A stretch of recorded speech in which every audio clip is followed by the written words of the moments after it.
ಅಭ್ರಂ ಭಂಗರಹಿತಂ ಅಜಡಂ ವಿಮಲಂ ಸದಾ ಆನಂದತೀರ್ಥತುಲಂ ಭಜೇತಾಪತ್ರಯಾಪಹಂ ಭಕ್ತಾನಾಂ ಮಾನಸಾಂ ಭೋಜಭಾನವೇ ಕಾಮಧೇನವೇ ನಮತಾಂ ಕಲ್ಪತರುವೇ ಜಯೇಂದ್ರಗುರುವೇ ನಮಃ ಕುಶಾಗ್ರಮತೆಯೇ ಭಾನು ದ್ವಿತೀಯೇ ವಾದಿಭೀತಯೇ ಆರಾಧಿತ ಶ್ರೀಪತಿಯೇ ಸುಧೀಂದ್ರತೆಯೇ ನಮಃ ದೂರ್ವಾದಿಧ್ವಾಂತತರವೇ ವೈಷ್ಣವೇಂದೀವರೆಂದವೇ ಶ್ರೀರಾಘವೇಂದ್ರ ಗುರುವೇ ನಮೋತ್ತಂತದಯಾಲವೇ ಶ್ರೀಮಿಂದ್ರಕರಾಬ್ಜೋಸ್ತಂ ಸುವಿದ್ಯಾಬೋಧಕಂ ಸದಾ ಸುಮೂಲರಾಮಪೂಜಾಢ್ಯಂ ಸುಜೀಂದ್ರಗುರುಂ ಭಜೆ ಸುಧೀಜನ ಸುಮಂದಾರಂ ಸುಧೀಂದ್ರ ಸುಸುಪ್ರಿಯಂ ಶುಷಮೇಂದ್ರಗುರುಂ ವಂದೇ ಸುಜೀಂದ್ರಕರೋದ್ಭವಂ ಶುಷಮೇಂದ್ರಕರಾಬ್ಜೋಸ್ತಂ ರಾಘವೇಂದ್ರ ಗುರುಪ್ರಿಯಂ ಶ್ವೇತೇಂದ್ರಗುರುಂ ವಂದೇ ಮೂಲರಾಮಾರ್ಚನೆ ರಥಂ ಜಗದ್ಗುರು ಮಧ್ವಾಚಾರ್ಯರ ಮೂಲ ಮಹಾಸಂಸ್ಥಾನದಲ್ಲಿ ಆಸೀನರಾಗಿರ್ತಕ್ಕಂಥ ಪರಮಪೂಜ್ಯ 1008 ಸುಬುಧೇಂದ್ರ ತೀರ್ಥ ಶ್ರೀಪಾದಂಗಳವರ ಅಡಿದಾವರುಗಳಲ್ಲಿ ಅನಂತ ಭಕ್ತಿಪೂರ್ವಕವಾಗಿ ದಂಡ ಪ್ರಣಾಮವನ್ನು ಸಲ್ಲಿಸುತ್ತಾ ಇದು ಒಂದು ವಿಶೇಷವಾದ ಸಂದರ್ಭ.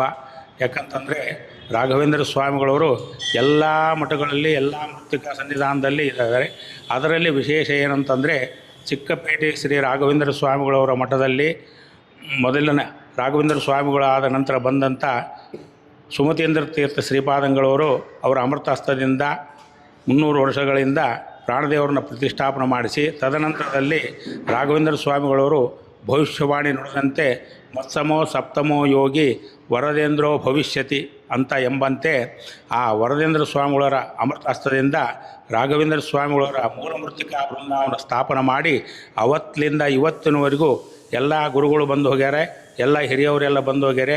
ಇದು ಒಂದು ವಿಶೇಷ ಕೇಂದ್ರೀಕೃತವಾಗಿ ಬಂದಂಥ ಭಕ್ತಾದಿಗಳಿಗೆಲ್ಲ ಅವ್ರಿಗೆ ಅಪೇಕ್ಷದ ಪ್ರದಾತಾನ್ಯೋ ರಾಘವೇಂದ್ರ ಅನ್ನವಿದ್ದತೆ. ನಾವು ಕೇಳೋದೇ ಬೇಡ, ರಾಘವೇಂದ್ರ ಸ್ವಾಮಿಗಳವರು ಬಂದು ನಿಂತ್ಕೊಂಡ್ರೆ ನಮಗೇನು ಬೇಕೋ ಅದನ್ನು ಅನುಗ್ರಹ ಮಾಡಿಕೊಡ್ತಕ್ಕಂಥ ಒಂದು ಪರಮ ಮಂಗಳಕರವಾದಂಥ ಸನ್ನಿಧಾನ ಚಿಕ್ಕಪೇಟೆ ಮಠದಲ್ಲಿದೆ. ಅದರಂತೆ ಈ ಮಠದಲ್ಲಿ ಸೇವಾದಿಗಳೆಲ್ಲ ಪ್ರತಿನಿತ್ಯದಲ್ಲಿ ಗುರುಗಳ ಆದೇಶದಂತೆ ಯಾವ ಸಮಯದಲ್ಲಿ ಏನು ಸೇವಾದಿಗಳು ನಡೀಬೇಕು ಅದರಂತೆ ಸೇವಾ ಕೈಕರ್ಯಗಳೆಲ್ಲ ನಡೀತಾ ಇದೆ. ಇದರಲ್ಲೇ ಇನ್ನೊಂದು ಗುರು ಅನುಗ್ರಹ ಪ್ರಾಪ್ತಿಗೋಸ್ಕರವಾಗಿ ಪ್ರಾತರ್ ಅಂದರೆ ತ್ರಿಕಾಲ ಪೂಜಾರಿಗಳು ಉದಯ ಮಧ್ಯಾಹ್ನ ಸಾಯಂಕಾಲ 3 ಕಾಲಗಳಲ್ಲಿ ರಾಘವೇಂದ್ರ ಸ್ವಾಮಿಗಳವರಿಗೆ ತಮ್ಮ ಹೆಸರಿನಿಂದ ಪೂಜಾದಿಗಳು ನಡೀತಾ ಇದೆ. ಅದರಲ್ಲೇ ಪಂಚಾಮೃತ ಅಭಿಷೇಕ, ಅಲಂಕಾರ, ತುಳಸಿ ಅರ್ಚನೆ, ಸಾಯಂಕಾಲ ಮಹಾಮಂಗಳಾರತಿ, ಅಸ್ತೋದಕ ಎಲ್ಲ ಒಳಗೊಂಡು ಅದಕ್ಕೊಂದು ಗುರುಗಳು ಆದೇಶ ಮಾಡ್ಯಾರೆ 5,001 ರೂಪಾಯಿ ಅಂತ.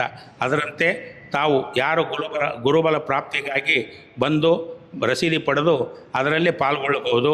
ಅದು ಅಲ್ಲದೆ ಗುರುವಾರ ವಿಶೇಷವಾಗಿ ಮಹಾ ಪಂಚಾಮೃತ ಮಧು ಅಭಿಷೇಕ ಆರೋಗ್ಯಕ್ಕೋಸ್ಕರವಾಗಿ ಪ್ರಾಣದೇವರಿಗೆ ಮಧು ಅಭಿಷೇಕ ವಾಯುಸ್ತುತಿಯಿಂದ ಪುನಶ್ಚರಣ ಅಂತ ಇದೆ.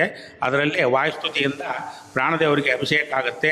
ಅದು ಅಲ್ಲದೆ ಗುರುವಾರ ದಿವಸ ಗುರುಗಳಿಗೆ ಕ್ಷೀರಾಭಿಷೇಕ ಸಹಿತ ಅಷ್ಟೋತ್ತರ ಪಾರಾಯಣ ಪಂಚಾಮೃತ ಎಲ್ಲ ನಡೀತಿದೆ. ಅದಕ್ಕೂ ಇಷ್ಟಂತ ಕ್ರಮವಾದ ರಸೀದಿ ಪಡೆದು ಗುರುಗಳಿಗೆ ಸೇವಾ ಸಲ್ಲಿಸಬಹುದು. ಅದು ಅಲ್ಲದೆ ಶ್ರೀಮಠದಲ್ಲಿ ಕನಕಾಭಿಷೇಕ, ರಥೋತ್ಸವ, ಅನ್ನ ಸಂತರ್ಪಣೆ ಇದು ಇನ್ನೊಂದು ಮೊನ್ನೆ ರಾಘವೇಂದ್ರ ಸ್ವಾಮಿಗಳವರ ಹುಟ್ಟಹಬ್ಬದಿಂದ ಶ್ರೀಮಠದಲ್ಲಿ ಗುರುಗಳ ಆಜ್ಞೆಯಂತೆ ವ್ಯವಸ್ಥಾಪಕರು ಅನ್ನದಾನ ಸಂತರ್ಪಣೆ ಇಟ್ಟುಕೊಂಡರೆ ಅದಕ್ಕೂ 5,001 ಅಂತ ಹೇಳಿ ನಿಗದಿಪಡಿಸ್ಯಾರೆ. ಅದರಲ್ಲಿ ಶಕ್ತಾನುಸಾರವಾಗಿ ತಾವು ಪಾಲ್ಗೊಳ್ಳಬಹುದು. ಅದು ಅಲ್ಲದೆ ದವಸ ಧಾನ್ಯಗಳನ್ನು ತಂದು ಕೊಡಬಹುದು. ತಮಗೆ ಯಾವುದು ಇಷ್ಟ ಇರುತ್ತೋ ಅದನ್ನು ತಂದು ಸಲ್ಲಿಸಿ ಗುರುಗಳ ಅನುಗ್ರಹಕ್ಕೆ ಪಾತ್ರರಾಗಬೇಕು. ಇದು ಪರಮ ಪವಿತ್ರವಾದಂಥ ಒಂದು ಅನ್ನದಾನಕ್ಕಿನ್ನೂ ಸರಿಯಿಲ್ಲ ಎಂಬಂತೆ ಅನ್ನದಾನ ವಿಶೇಷ ದಾನ, ಅದರಲ್ಲಿ ತಾವು ಪಾಲ್ಗೊಳ್ಳಬಹುದು. ಮತ್ತು ಗುರುಗಳ ಅನುಗ್ರಹಕ್ಕೆ ತಮಗೆ ಶಕ್ತ್ಯಾನುಸಾರವಾಗಿ 20 ರೂಪಾಯಿಯಿಂದ ಹಿಡ್ಕೊಂಡು ದೀಪ ಸಂಯೋಜನಾ ಜ್ಞಾನಂ ಅಂದರೆ 2 ತುಪ್ಪದ ದೀಪ ಹಚ್ಚೋದ್ರಿಂದ ನಮಗೆ ಜ್ಞಾನ ಅನುಗ್ರಹ ಮಾಡ್ತಾರೆ.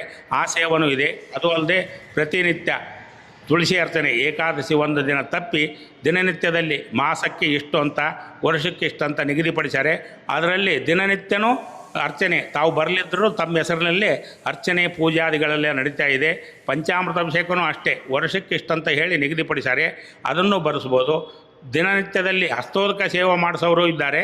ಅದು ಹಸ್ತೋದಕಕ್ಕೆ ಇಷ್ಟಂತೆ ಗುರುಗಳು ವರ್ಷಕ್ಕೆ ಇಷ್ಟಂತ ಮಾಡ್ಯಾರೆ. ಅದನ್ನು ಪಾವತಿ ಪಡೆದು ಅದರಲ್ಲಿ ಪಾಲ್ಗೊಳ್ಳಬಹುದು. ತಮ್ಮ ಹೆಸರಲ್ಲೇ ಯತಿಗಳಿಗೆ ಯತೌ ದತ್ತ ಅನಂತಕಂ ಅಂತ ಹೇಳ್ಯಾರೆ. ಯತಿಗಳಿಗೆ ನಾವೇನು ಒಂದು 10 ರೂಪಾಯಿ ಕೊಡ್ತೀವಿ ಅದಕ್ಕೆ ಅನಂತ ಅಂದರೆ ಎಣಿಸ್ಲಾರ್ದಷ್ಟು ಸೌಭಾಗ್ಯ, ಸಂಪತ್ತು, ಆರೋಗ್ಯ ನಮಗೆ ಕೊಡ್ತಾರೆ ಗುರುಗಳು.